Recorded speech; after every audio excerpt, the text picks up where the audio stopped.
오늘 우리에게 주신 하나님의 말씀은 고린도후서 7장 2절에서 4절의 말씀입니다. 신약 성경 292면에 있습니다. 고린도후서 7장 2절에서 4절의 말씀을 봉독해 드리겠습니다. 마음으로 우리를 영접하라. 우리는 아무에게도 불의를 행하지 않고 아무에게도 해롭게 하지 않고 아무에게서도 속여 빼앗은 일이 없노라.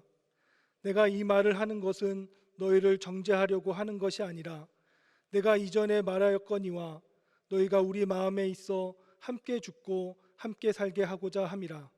나는 너희를 향하여 담대한 것도 많고 너희를 위하여 자랑하는 것도 많으니 내가 우리의 모든 환난 가운데서도 위로가 가득하고 기쁨이 넘치는도다. 아멘. 윤희영 담임 목사님 나오셔서 부활 공동체가 해야 할 일이라는 제목으로 하나님 말씀을 선포하시겠습니다. 오늘 이 시간에도 현장에서 또한 우리 가정에서 함께 예배드리시는 우리 모든 믿음의 가족들에게 하나님의 사랑과 은혜가 가득하시기를 간절히 기도드립니다. 오늘은 특별한 인사를 함께 나누기를 원하는데요. 우리 현장에서 예배드리시는 분들이 먼저 가정에서 예배드리는 우리 가족들에게 함께 인사 나누고요. 같은 시간에 우리 가정에서 예배드리시는 분도 현장에 계신 분들을 생각하면서 함께 인사를 나누셨으면 좋겠습니다. 이렇게 인사하셨으면 좋겠어요. 우리가 이제 영상으로 잡게 되면 우리 얼굴이, 우리 모습이 나올 거예요. 그때 우리 함께 예수님의 이름으로 사랑합니다, 축복합니다, 이렇게 인사 한번 나누셨으면 좋겠어요. 그러면 오늘 이 시간에 가정에서 우리 가족들과 함께 예배드리는 모든 분들이 함께 행복하시고 기뻐하시며 또한 우리가 볼 수 없지만 또 다르게 그분들이 귀한 인사를 함께 나누어 줄 줄 믿습니다. 우리 함께 인사 나눌까요? 주님 안에서 사랑합니다, 축복합니다. 고맙습니다. 우리 옆에 있는 분하고도 인사 한번 나누셨으면 좋겠어요. 사랑합니다, 축복합니다. 네, 고맙습니다. 역시 우리 믿음의 가족들이 최고입니다.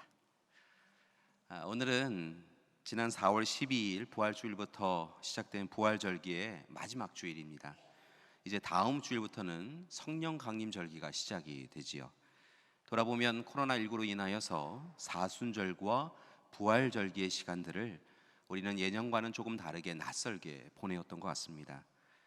그러나 또한 분명한 것은 교회 절기 가운데 사순절과 부활절에 기억하고 기념해야 될 것이 있다는 것이지요. 주님의 고난과 죽으심 그리고 다시 사심, 이 사건들은 가볍게 여길 수 없는 굉장히 중요한 사건들인 것을 볼 수 있습니다. 특별히 예수님께서는 부활하셔서 잠자는 자들의 부활의 첫 열매가 되어주셔서 예수님을 믿는 이들에게 구원과 영원한 생명이 주어지는 것을 확증시켜 주셨습니다. 또한 죽음을 이기신 주님께서는 이 세상의 어떤 규제와 굴레와 억압도 하나님의 사람들을 가두어 둘 수 없음을 분명히 이야기해 주신 것이지요. 죽음을 이기신 주님께서 우리 또한 죽음을 이기게 하심을 통하여서 이 세상의 다른 규제들, 또 다른 굴레들을 우리로 하여금 모두 다 넉넉히 이길 수 있도록 은혜를 베푸셨다는 것입니다. 그리고 이제 주님은 우리에게 한 가지를 더 맡기시고 부탁하고 계시는데요, 바로 이 놀라운 부활의 소식을 세상에 나아가 복음의 증인으로 전하며 살라라고 이야기하고 계시다는 것입니다. 주님의 도우심을 통하여, 하나님의 이끄심을 통하여서 하나님의 승리를 선포하며 부활의 기쁨을 함께 누리는 것, 그것이 바로 우리가 이 부활의 절기에 해야 될 일이라는 것입니다. 그런 점에서 2020년 부활주일을 마무리하면서 부활 공동체인 우리는 다시 하나님 앞에 서서 우리 공동체가 마땅히 감당해야 될 일에 대하여서 살펴보는 시간이 되기를 소망합니다. 이 일을 위해서 오늘 이 시간 우리는 전체 말씀을 통하여 두 가지를 살펴보기를 원하는데요, 그것은 바로 첫 번째는 부활의 공동체가 갖추어야 될 조건과 또 부활의 공동체가 함께 살아가야 될 삶의 자세에 대하여서 살펴보는 시간이 되기를 소망합니다. 우리가 이렇게 부활의 공동체로서 이 삶을 살펴보는 이유는요, 바로 우리에게 성육신 하셔서 오시고 이 땅에서 삶을 살아가신 예수님께서 우리 부활 공동체를 통하여서 하나님 나라를 이 땅에 이루기를 원하고 계시기 때문인 것입니다. 주님께서 이 땅에 오셨고요, 그리고 삶을 살아가셨고 그래서 마지막으로 죽음을 당하시고 또 다시 부활하셔서 이 땅이 세상의 권세와 세상의 힘이 이끌어가는 세상이 아니라 하나님의 권세가, 권위가 하나님께서 이끌어 가시는 그런 나라인 것을 분명히 보여주셨던 것을 기억하고 이제 우리 또한 하나님의 도우심을 통하여 하나님 나라를 이 땅에 이루어가는 것, 그것이 우리가 마땅히 해야 될 일이기 때문인 것입니다. 그러기에 다시 한번 말씀을 드리는데요, 먼저는 부활의 공동체가 갖추어야 될 조건을 살펴보고, 두 번째는 부활의 증인이 마땅히 살아갈 삶의 모습을 살펴보기를 원합니다. 먼저 부활의 증인이 갖추어야 될 조건입니다. 우리가 부활의 공동체이고 또 부활의 증인인데요, 우리가 지금까지 알고 있었지만 때로는 놓쳐버렸던 것들을 다시 움켜잡고 부활의 증인으로 서나가야 한다는 것입니다. 첫 번째는요, 바로 주님과 함께 죽어야 한다는 것입니다. 부활의 공동체는요, 주님과 함께 죽어야 합니다. 그것이 먼저 우리가 갖추어야 될 일이라는 것이지요. 특별히 죄에 대하여서 철저하게 죽어야 합니다. 악에 대하여 죽어야 합니다. 악으로부터, 죄로부터 멀리 떨어져야 하는 것이 바로 우리가 해야 될 일이라는 것이지요. 그런데 안타까운 것은 여전히 우리의 삶의 자리가 죄 가운데 있다는 것입니다. 악과 버타여 살고 있다는 것이지요. 마음으로는, 생각으로는 죄에서 멀리 떨어져야 된다고 생각하는데요, 우리의 삶의 자리를 들여다보면 어느 순간 갑자기 우리의 삶의 자리가 죄 가운데 여전히 머물고 있는 것을 발견하게 된다는 것입니다. 우리의 삶은 부활은 소망하지만 여전히 죄 가운데 죽으려고는 하지 않고 있다는 것이죠. 왜냐하면 죄로 인하여, 악으로 인하여서 얻는 것이 있기 때문에 그렇습니다. 그렇게 예수 그리스도의 십자가의 고난과 고통에 대하여 바라보며 눈물 흘리지만 여전히 누구도 자신의 십자가를 지고자 하지는 않는 것이 우리의 모습이라는 것입니다. 그러나 분명한 것은요, 죽음 없이 다시 살아남은 없다는 것입니다. 우리가 죽지 아니하면 다시 살아날 수 없다는 것입니다. 우리는 죽어야 한다는 것입니다. 그리고 하나님의 은혜로 살림을 받아야 한다는 것이지요. 십자가의 고통 없이 부활의 이 영광은 있을 수 없는 것입니다.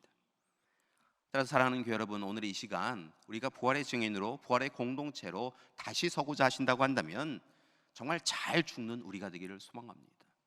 적당히 죽는 것이 아니라 완전히, 온전히 죽는 우리가 되기를 소망합니다. 나는 죽고 예수로 살아야 합니다. 자기를 부인하고 자기 십자가를 져야 한다는 것입니다. 그것이 바로 부활의 증거자, 증인이 우리가 마땅히 해야 할 첫 번째 삶의 조건인 줄 믿습니다. 이렇게 죽게 되어지면 두 번째 우리가 해야 될 일이 있는데요, 갖추어야 될 것이 있는데요, 그것은 바로 주님과 함께 살아야 한다는 것입니다. 바울은 로마서 6장 8절 말씀을 통하여서 이렇게 이야기합니다. 만일 우리가 그리스도와 함께 죽었으면 또한 그와 함께 살 줄을 믿는다라고 이야기합니다. 예수 그리스도와 함께 죽으면, 우리가 그렇게 주님의 은혜를 붙잡고 죽으면 주님께서 우리를 잊지 아니하시고 다시 살게 하신다라고 하는 것을 믿는다라고 이야기하고 있다는 것입니다. 주님과 함께 죽으면 주님이 우리를 살려주시는 것입니다. 따라서 오늘 이 시간 죽는 것으로 멈추지 마시고 다시 살아나야 될 줄 믿습니다. 여러분, 그런데 이것이 쉽지 않지요. 우리의 의지와 노력만으로 되는 것이 아닌 것을 봅니다. 여러분, 우리의 능력으로, 우리의 경험으로 우리가 살 수 있는 것이 아니고요, 살아난다라고 하는 것은 전적으로 하나님의 은혜이라고 하는 것을 볼 수 있습니다. 따라서 우리는 우리를 살리시는 하나님의 은혜가 우리 가운데 임하기를 소망하고 바라며 기도해야 될 줄 믿습니다. 그리고 이제 그 부활의 소망을, 부활의 약속을 붙잡고 날마다 살아나는 우리가 되기를 소망합니다. 사랑하는 교회 여러분, 주님께서 이미 우리를 죽음에서 이기게 하여 주셨습니다. 죽음을 이긴 우리는 세상의 어떤 것으로부터도 여러분 얽매임을 당하거나 아니면 무너짐을 당하지 않는다는 것이죠. 주님의 은혜로 우리는 살려진다는 것입니다. 날마다 살아나게 된다는 것입니다. 따라서 오늘 이 시간 주님과 함께 죽으면 주님과 함께 살아나는 은혜를 붙잡으시고 다시 살아나는 우리가 되기를 소망합니다. 주님은 우리에게 말씀하십니다. 살아나라고, 이겨내라고, 일어나라고 이야기하고 계시다는 것이지요. 그리고 오늘 이 시간 우리를 일으켜 세워주셔서 살림의 역사를 누리게 해 주실 줄 믿습니다. 더 이상 세상의 물질과 권력, 굴레가 우리를 가둬둘 수 없습니다. 어떤 병도, 어떤 질병도 우리를 가둬둘 수 없다는 것입니다. 여러분, 세상이 우리를 누르고 이겼다라고 할 수 있지만요, 여러분, 무덤에 가두고 주님을 이겼다, 주님을 죽였다라고 생각하였던 이들이 주님의 살아나심을 통하여서 오히려 완전한 실패를 맛보았듯이 우리를 가두어둔 질병이, 우리를 가두어온 세상의 권세와 권한이 우리를 더 이상 가둬둘 수 없고요, 우리가 살아나서 진정한 승리를 누리는 것을 막을 수 없는 것을 기억하시기 바랍니다. 그리고 부활의 기쁨을 누리시는 여러분이 되기를 소망합니다. 세 번째로 여러분에게 부탁드리는 것은요, 오늘 이 시간 주님 앞에서 우리 교회의 공동체가 함께 죽고 함께 살아야 한다는 것입니다.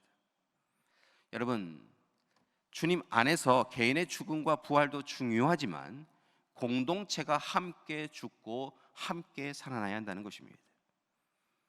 여러분, 개인의 죽음, 살아남, 그것으로 다 이룰 수 있는 것이 없더라는 것입니다. 하나님 주시는 기쁨이, 죽음과 사람을 통하여서 우리에게 주시는 기쁨이 우리를 이끌어갈 때가 있는데요, 개인의 이 기쁨은 때로는 부는 바람과 파도에 의해서 쉽게 무너질 때가 있더라는 것이지요. 그때마다 하나님이 세워주신 가정 공동체가, 교회 공동체가 서로를 격려하고 지지하고 후원하면서 서로를 살리는 일을 감당해야 된다는 것입니다. 혼자 있는, 무너질 수 있지만요, 이제 두세 사람이 함께 합력하여서 서로를 돕고 서로를 이끌어갈 때 결코 우리가 세상으로 인하여 무너지지 않게 되어진다는 것입니다. 주님께서는 공생의 활동을 통하여서 제자 공동체를 이루었던 것을 봅니다. 그들이 함께 하나님의 사역을 감당하도록 훈련시켜 주셨던 것이지요. 부활하신 이후에도 예수님께서는 제자들과 여인들과 500여 형제들을 한꺼번에 만나 주시는 것을 봅니다. 그리고 그들이 홀로 있는 것이 아니라 함께 있음을 이야기해 주시면서 이제부터는 함께 부활 공동체로서 서로를 도우며 힘을 내어서 살아가라라고 이야기해 주신 것이지요. 사랑하는 교회 여러분, 우리는 함께 부름을 받았습니다. 가정 공동체로, 교회 공동체로 함께 부름을 받았습니다. 이제 부활의 증거자로, 증인으로서 이제 함께 서로를 위하여 기도하고 서로를 위하여서 사랑을 나누며 살아가는 우리가 되기를 소망합니다. 여러분, 그들이 함께 죽고 함께 살아야 된다라고 하는 것을 깨닫고요, 제자 공동체가 함께 마음을 더욱더 힘을 기울였더니요, 여기저기에서 화라 상황과 같이 하나님의 사랑이 풍성하게 넘쳐나는 역사가 있었던 것을 봅니다. 그리고 초대교회 공동체가 온전해질 수 있었던 것이지요. 여러분, 교회 공동체는요, 이제부터는 부활의 증거자로서 함께 죽고 함께 살아나는 우리가 되기를 소망합니다. 그때 하나님께서 기뻐하시는 교회 공동체가 될 수 있을 줄 믿습니다. 이처럼 주님과 함께 죽고 주님과 함께 사는 부활의 증거자, 또한 부활의 공동체를 이루셨다고 한다면 이제 구체적으로 주님이 기뻐하시는 삶을 살아가야 되는데요, 바로 부활의 공동체로, 부활의 증인으로 하나님이 참으로 기뻐하시는 그 삶을 우리가 몸소 실천해 가야 될 줄 믿습니다. 그러기 위하여 오늘 이 시간 우리가 혹 잊어버렸거나 혹 놓치며 살았던 네 가지 삶의 모습을 여러분에게 오늘 말씀을 붙잡고 여러분에게 이야기 드리고자 합니다. 첫 번째는 바로 죽임이 아니라 생명 살림을 이루며 살아야 될 줄 믿습니다. 여러분, 죽임이 아니라 생명 공동체를 이루어야 한다는 것이지요. 그런데 세상은 여전히 죽임이 가득한 것을 봅니다. 죽임의 세력이 가득한 것이지요. 서로가 미워하고 질책하고 무너뜨리고자 합니다. 내가 높아지려고 하면 상대방을 무너뜨리는 것이 살아가는 세상의 지혜다라고 이야기하며 자신이 더 많은 것을 누리기 위하여, 많은 것을 가지기 위하여 타인을 억누르고 배척하고 외면하는 것이 세상의 지혜라는 것입니다. 그러나 분명한 것은요, 주님께서는 부활의 공동체에게 다른 삶을 권면하고 계시다는 것입니다. 죽임의 세력에, 죄와 악에 버타여서 죽임의 세력에 동조하는 것이 아니라 온전한 화해와 일치를 이룸을 통하여서 생명 살림의 역사를 이루라라고 말씀하고 계십니다. 분열과 다툼으로 서로를 해하는 것이 아니라 하나님의 사람으로서 서로에게 사랑을 나누고 서로를 지지하여서 그 생명을 살리는 일을 감당하라라고 말씀하고 계신 것이지요. 실제로 오늘 말씀을 쓴 바울은요, 죽임의 세력에 동참하였던 사람인 것을 봅니다. 그는 예수 그리스도를 따르는 사람들을 죽였습니다. 대표적인 사람이 바로 스데반이지요. 그 스데반을 죽이는 일에 그는 단순 참여자가 아니라 그 일을 책임진 사람이었습니다. 죽임의 세력의 책임자였습니다. 그는 하나님의 의를 행한다고 하면서 실은 자신의 의를 위하여서 행하였던 사람이었습니다. 자신의 의를 높이기 위하여, 자신의 이름을 높이기 위하여서 하나님의 의, 하나님의 뜻이 어디에 있는지 생각하지 아니하고 죽임의 세력에 버타여 살았던 사람이 바로 바울이라는 것입니다. 그런 그가 다메섹 도상에서 예수님을 만납니다. 그리고 예수님을 주님이라고 고백한 이후에 그의 인생이 완전히 변하지요. 이후에 보면 그가 스스로의 자기 선을, 자기 의를 드러낸다라고 이야기하면서 죄를 범하였던, 특히 죄인 중에 괴수였던 사람이라고 그가 고백하기까지 합니다. 여러분, 그리고 그의 인생이 변하는데요, 오직 주님의 사랑으로 생명을 살리는 일에 열심히 그의 인생을 바쳤던 것을 봅니다. 교회 여러분, 우리가 주님의 부활의 기쁨을 누리고 부활의 은혜를 누린다고 한다면 이제부터는 부활의 공동체로서 온전히 살아가야 되는데요, 다시 한번 말씀을 드리는 것은, 첫 번째 부탁드리는 것은 더 이상 죽임의 세력에 동참하지 마시고 살림의 세력에 함께 하시는 여러분이 되기를 소망합니다. 여러분, 두 번째로 부탁드리는 것은 이것입니다. 거짓을 벗어버리고 거룩한 삶을 살아야 한다는 것입니다. 바울은 힘겨운 전도 여행을 살았던 것을 보는데요, 그 모든 시간들 가운데서도 오직 주님을 기쁘시게 하는 삶, 거룩하고 정결한 삶을 살아갔던 것을 봅니다. 교회 여러분, 이제 우리도 이 세상을 살아가면서 성결한 삶을 살아가는 우리가 되기를 소망합니다. 이를 위해 오늘 말씀 2절의 말씀처럼 우리의 삶에 거짓과 악이 틈타지 않도록 경계하며 살아가는 우리가 되기를 소망합니다. 여러분, 타인에게 불의를 행하며 살아가서는 안 된다는 것입니다. 누구를 속여서 그의 것을 빼앗아서도 안 된다는 것입니다. 스스로 이 정도 되면 되었다, 이만큼 살았으면 괜찮은 그리스도인이다라고 자족하며 살아갈 것이 아니라 하나님 앞에서 청지기로서 날마다 자신의 삶을 말씀의 거울에 들여다보고 거룩하고 정결하게 살아가야 될 줄 믿습니다. 교회는 교회다워야 하고 교인은 교인다워야 하는 것입니다. 사랑하는 교회 여러분, 거짓을 날마다 벗어버리는 여러분이 되기를 소망합니다. 그리고 이제 거룩한 삶을 살아가는 여러분이 되기를 소망합니다. 세 번째로 부탁드리는 것은 자만과 교만을 내려놓고 하나님 뜻에 겸손히 순종하며 살아가시라는 것입니다. 여러분, 그리스도인들은 예수님처럼 하나님의 뜻에 겸손히 순종하며 살아가야 합니다.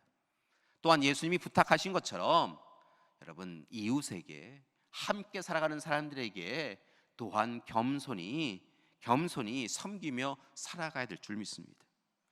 바울은 오늘 말씀에 보니까요, 이 일을 위하여 3절 말씀 가운데 주님과 함께 죽고 주님과 함께 사는 것이 바로 그리스도인의 삶이다라고 재차 강조하고 있는 것을 봅니다. 예수님께서 이 땅의 계명을 두 가지로 요약해 주셨는데요, 하나님을 사랑하고 이웃을 사랑하는 것, 즉 하나님께 철저하게 순종하고 복종하는 것, 이웃에게 겸손히 순종하며 그들을 살리는 것, 그들을 돕는 것, 그것이 우리가 해야 될 일이다라고 말씀하고 계신 것을 볼 수 있습니다. 오늘 이 시간 우리가 바로 그러한 삶을 살아가는 우리가 되기를 소망합니다. 여러분, 자만과 교만, 그렇게 울질하여 살아가는 그런 삶이 아니라 하나님의 뜻에, 하나님의 말씀에 날마다 겸손히 살아가는 우리가 되기를 소망합니다. 가끔 프란치스코 교황이 다른 나라를, 타국을 방문하였을 때 꼭 빼놓지 않고 행하는 일을 영상을 통하여 보곤 합니다. 대표적인 것이 바로 무엇이냐면 바로 사람들의 발을 씻겨주는 세족식을 행하는 것이었습니다. 교황, 사실은 세상에 이 권위를 가지고 있는 사람, 어찌 보면 가장 높은 자리에 있다라고 여겨지는 그분이요, 각 나라에 도착하여서 행하는 일들 가운데 노숙자나 난민이나 암 환자나 가난한 자들에게 다가가서 그들의 발을, 더러워진 발을 씻겨주고 입맞춤을 하는 것을 보면서 사실은 그리스도인으로서 여러 가지를 고민한 적이 있습니다. 그리스도인의 삶은 과연 무엇인가? 하나님의 부름받은 자의 삶은 어떠한 것인가? 하나님 앞에 우리는 어떤 모습으로 서로에게 선한 영향력을 끼쳐야 하는가? 라고 하는 고민을 하였습니다.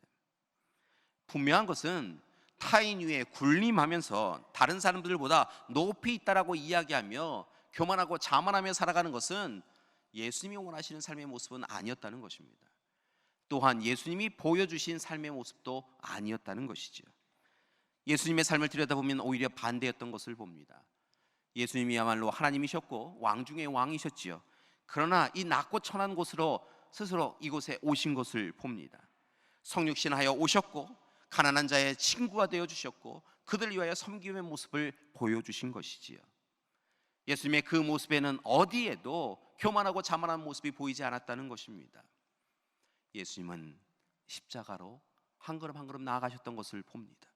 세상 사람들은 십자가에 대하여 외면하고 십자가에 대하여 두려워하였는데요, 예수님은 낮고 연약하여서 스스로는 그 죄를 감당할 수 없는 우리를 위하여 그 십자가를 지시기까지 더욱더 낮아지고 더욱더 내려놓으시는 귀한 삶을 보여주셨다는 것입니다. 그 내려놓음이, 그 비움이 우리를 살려주셨다는 것이지요. 사랑하는 교회 여러분, 십자가 은혜를 누렸다고 한다면 이제 우리의 삶은, 우리 부활 공동체의 삶은 자만과 교만의 삶이 아니라 겸손과 순종의 삶이 되어야 될 줄 믿습니다. 네 번째로 우리가 살아가야 될 삶은 바로 환난으로 인하여 절망하지 말고 고난 가운데 함께 하시는 예수님으로 인하여 기뻐하며 살아가야 될 줄 믿습니다. 4절의 말씀을 보니까요, 바울이 고린도 교회로 인하여서 여러 가지 힘든 시간을 보내고 있음을 그 내용 가운데 담아놓은 것을 봅니다. 사실은 이 고린도의 지역에 쓴 서신 가운데요, 이 바울이 안타까워하고 아파하는 마음이 있었다는 것이지요. 바울을 향하여서, 이 바울에 대하여서 사람들이 헛된 이야기를, 거짓된 소식을 전하였다는 것입니다. 바울을 모함하는 이야기까지 행하였던 것을 봅니다. 그 모든 소식을 바울이 들었다는 것입니다. 얼마나 마음이 아팠겠습니까? 힘이 들었겠습니까? 그런데 오늘 이 시간 그렇게 고린도 교회 교인 공동체가 이 바울을 향하여서 이야기하는 그 이야기로 그가 상처받았음에도 불구하고 고린도 교회 공동체를 향하여서 그들을 향하여 미워하는 이야기를 하지 아니하고 오히려 그의 시선을 하나님을 향하여 봐두고 주님을 향하여 바라보고 주님이 주시는 위로와 소망만을 간구하고 있었던 것을 봅니다. 바울, 그는 오늘 이 시간 환난에 대하여, 고난에 대하여, 고통에 대하여 절망하기보다는 그 고난을 뛰어넘어 계시는, 그 환난을 힘겹게 하는 그 환난을 넉넉히 이기도록 하시는 주님을 바라보시고 주님이 주시는 위로를, 주님이 주시는 기쁨을 간구하는 삶을 살아갔다는 것입니다. 여러분, 부활의 공동체는 바로 그러한 삶을 살아가야 한다는 것입니다. 고난과 고통을 향하여 시선을 두는 것이 아니라 그 고난과 고통을 넉넉히 이기도록 이끄시는 주님을 바라보는 삶, 그 삶이 부활 공동체인 우리가 마땅히 살아가야 될 삶인 줄 믿습니다. 그리고 감사한 것은 그때 하나님께서, 주님께서 그 모든 것을 넉넉히 이기도록 해주실 줄 믿습니다. 물론 고난과 고통을 즐거워하는 사람이 어디에 있겠습니까? 그러나 분명한 것은요, 고난과 고통이 있어야 결실 맺는 삶이 있다는 것입니다. 성장통을 알아야 성장이 있다는 것입니다. 따라서 이제 고난과 고통이 우리 가운데 있으면 그 일로 인하여서 너무 낙심하지 마시고 오히려 우리의 시선을 주님께 두고 그 고난과 고통을 통하여서도 놀라운 일을 이루시고자 하시는 주님이 우리의 주님이심을 고백하며 더욱더 주님을 의지하고 의뢰하며 살아가는 우리가 되기를 소망합니다. 여러분, 이 일을 위해 다시 한번 부탁드리는 것은요, 바쁘고 분주하게 살지 마시라는 것입니다. 바쁘고 분주한 삶을 살아가면서 환난과 고통을 이겨낼 수 없다는 것입니다. 오히려 중요한 삶을 사십시오. 하나님이 우리의 하나님이심을 고백하며 하나님이 이루실 일들을 기대하며 살아가십시오. 그때 세상의 고난과 고통이 다가와도요, 넉넉히 이기는 기쁨이 우리 가운데 있게 되어줄 줄 믿습니다. 미국의 경제학자인 스콧 리얼링은요, 그의 책인 조화로운 삶이라고 하는 책을 통하여서 우리가 아주 중요한 포인트를 이야기해주고 있는 것을 봅니다. 그가 이런 이야기를 하였습니다. 생각하는 대로 살지 않으면 사는 대로 생각하게 됩니다 라고 이야기했습니다. 우리가 생각하는 대로 살려고 노력하지 아니하면 그냥 살아가는 대로 우리가 그 살아가는 삶을 정당화하기 위하여서 생각하게 된다는 것이지요. 교회 여러분, 이 이야기에 동의한다고 한다면 우리는 하나님 앞에서 좋은 삶을 살기 위하여서 이제부터는 정말 새롭게 날마다 생각하고 또 생각하며 살아가야 될 줄 믿습니다. 그리고 생각한 대로 살아가야 될 줄 믿습니다. 여러분, 하나님이 주시는 약속의 말씀, 이 말씀을 붙잡고 씨름하시기 바랍니다. 우리는 하나님의 부름을 받고 보냄을 받은 사람들입니다.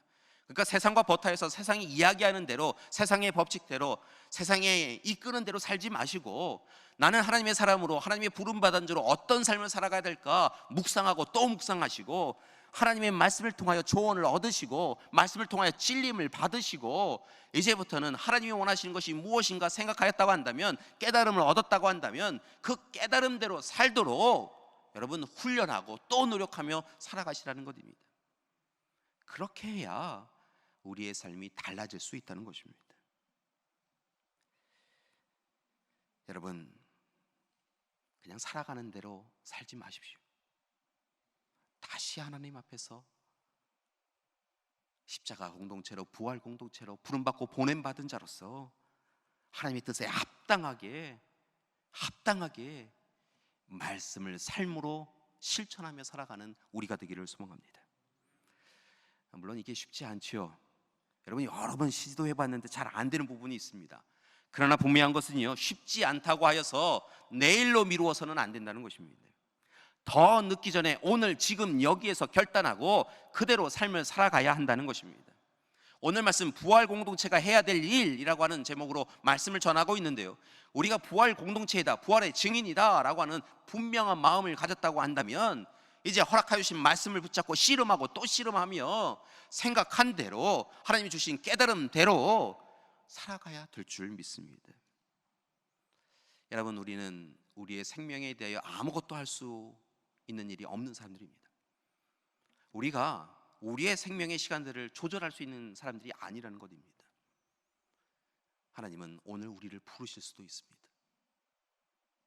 그렇다고 한다면 내일로 미루지 마시고 오늘 하나님이 원하시는 사람으로, 주님이 기뻐하시는 사람으로 살아가야 될 줄 믿습니다. 오늘 허락하신 약속의 말씀을 붙잡고 부활의 증인으로, 부활의 증거자로, 부활의 공동체로 오늘 살아가야 하나님 앞에서, 우리가 오늘 하나님의 부르심을 받는다고 한다면 하나님 앞에서 칭찬받을 수 있다는 것입니다. 사랑하는 교회 여러분, 말씀을 마치며 다시 한번 부활 공동체로 살아가기 위하여, 우리가 마땅히 살아가야 될 삶에 대하여 여러분에게 권면하고 또한 그 삶을 부탁드립니다. 먼저는 부활의 증거자가 될 수 있도록, 부활의 공동체가 될 수 있도록 분명하게 우리의 삶에 몇 가지 조건을 갖추는 우리가 되기를 소망합니다. 여러분, 무엇보다 주님과 함께 죽고 주님과 함께 사는 우리가 되기를 소망합니다. 여러분, 잘 죽고 잘 살아야 합니다. 여러분, 그런데 잘 죽고 잘 사는 것 참 쉽지 않지요? 그러니까 옆에 있는 분에게 이렇게 우리 함께 인사 나누시면서 격려하셨으면 좋겠습니다. 잘 죽고 잘 삽시다. 우리 함께 잘 죽고 잘 삽시다. 여러분, 그것이 바로 부활 공동체가 먼저 해야 될 일이라는 것입니다. 죄에 대해서는 죽고요, 주님의 은혜로 사는 우리가 되기를 소망합니다. 여러분, 옆에 있는 분이 잘 안 죽으면요, 우리 잘 죽어야 돼요 라고 이야기하세요. 그래야 우리가 주님의 은혜로 살 수 있어요. 우리가 함께 주님 앞에 서기 위하여 함께 죽고 함께 사는 우리가 되기를 소망합니다. 이제 그렇게 우리가 부활의 증거자로, 증인으로서 우리가 마땅히 살아가야 될 삶을 대하기 전에 우리가 충분히 조건을 갖추었다고 한다면, 이제 여러분, 부활의 공동체에게 맡긴 하나님 나라를, 하나님이 이 땅을 통치해 가실 수 있도록 하나님 나라를 이루어 가야 되는데요, 이 일을 위하여 여러분에게 4가지를 부탁드렸습니다. 여러분, 이렇게 사시기 바랍니다. 죽임이 아니라 살림을 이루고, 거짓된 삶이 아니라 거룩을 이루며, 자만과 교만이 아닌 겸손과 순종의 삶을 살아가는 우리가 되기를 소망합니다. 그리고 그렇게 삶을 살아가다 혹 환난과 절망을 당할지라도 무너지고 아파하지 말고 다시 주님을 향하여 시선을 고정하고 주님이 주시는 위로와 은혜를 통하여서 오직 주님으로 인하여 기뻐하며 살아가는 우리가 되기를 소망합니다. 그때 주님께서 부활 공동체인 우리를 통하여서 세상이 줄 수도 없는 위로와 안식을, 평안을, 그리고 희망을 허락해 주실 줄 믿습니다. 요즘 코로나19로 인하여서 참으로 힘든 시간을 보내고 있습니다. 어떤 한 질병이 이렇게 전 세계를 힘들게 하는 것을 우리가 보지 못하였는데요. 여러분, 현대 시대, 모든 과학 문명이 최고의 시대라고 불려지는 이 시대에도 질병 하나에 무참히 무너지고 있는 우리의 삶을 봅니다. 질병 하나로 인하여서 관계가 무너지고 실직하게 되어지고, 여러분, 오고 가는 것이 불편해진 시대가 되어버렸다는 것이지요. 도대체 이 시대에 우리는 무엇라 이야기할 수 있을 것인가 라고 하는 고민을 하게 되었는데요. 오늘 말씀을 통하여 부활 공동체에 있는 우리에게 주님께서는 귀한 약속의 말씀을 주고 계신 것을 봅니다. 죽음을 이기신 주님께서 우리와 함께하고 계시다는 것입니다. 여러분, 죽음을 이겼는데요, 하나님께서요, 질병 그것 우리가 넉넉히 이기도록 인도해 주실 줄 믿습니다. 여러분, 오늘의 고난과 고통을 영원한 것으로 두지 아니하시고 하나님께서 우리에게 희망을 붙잡도록 이끌어 주실 줄 믿습니다. 따라서 이제요, 부활 공동체, 여러분, 죽음의 공동체가 아니라 부활의 공동체로서요, 오늘 시간 주님이 우리와 함께하고 계심을 고백하며 세상에 나아가 부활의 기쁨을 누리시고 부활의 소식을 전하심을 통하여 세상이 새로운 희망을, 소망을 붙잡을 수 있도록 나아가시는 여러분이 되기를 소망합니다. 여러분, 이 땅은 하나님 나라입니다. 하나님이 통치하시는 나라입니다. 하나님이 이 질병을 모르지 않고 계십니다. 그리고 마침내 이 질병으로 인하여서 어려워진 모든 것을 넉넉히 이기게 해주시고 부활의 기쁨을 우리로 하여금 누릴 수 있도록 인도해 주실 줄 믿습니다. 다만 주님과 함께 죽고 주님과 함께 살아나셔서 죽임이 아니라 살림을 이루고 거짓이 아니라 거룩을 이루고 자만과 교만이 아니라 겸손과 순종의 삶을 살아가며 환난으로 인하여 절망하지 아니하고 그 가운데서도 주님으로 인하여 기뻐하며 살아가는 우리 믿음의 가족들 되시기를 간절히 기도드립니다. 함께 기도하시겠습니다. 사랑의 주님, 부활의 마지막 주일, 주님 앞에 우리가 부활 공동체임을 고백할 수 있도록 인도해 주심을 감사드립니다. 세상에는 여전히 죽음의 세력이 가득합니다. 그러나 주님께서 우리와 함께 해주셔서 부활의 약속을 누리게 해주심을 감사드립니다. 이제 부활 공동체로서 주님 앞에 온전히 서게 하여 주시옵소서. 주님과 함께 죽고 주님과 함께 사는 우리 될 수 있도록 인도하여 주시옵시고, 이제 부활 공동체로서 오직 하나님의 통치가 이 땅 가운데 이루어질 수 있도록 세상에 나아가 힘써 일하는 우리 될 수 있도록 도와주시옵소서. 예수님의 이름으로 기도드립니다. 아멘.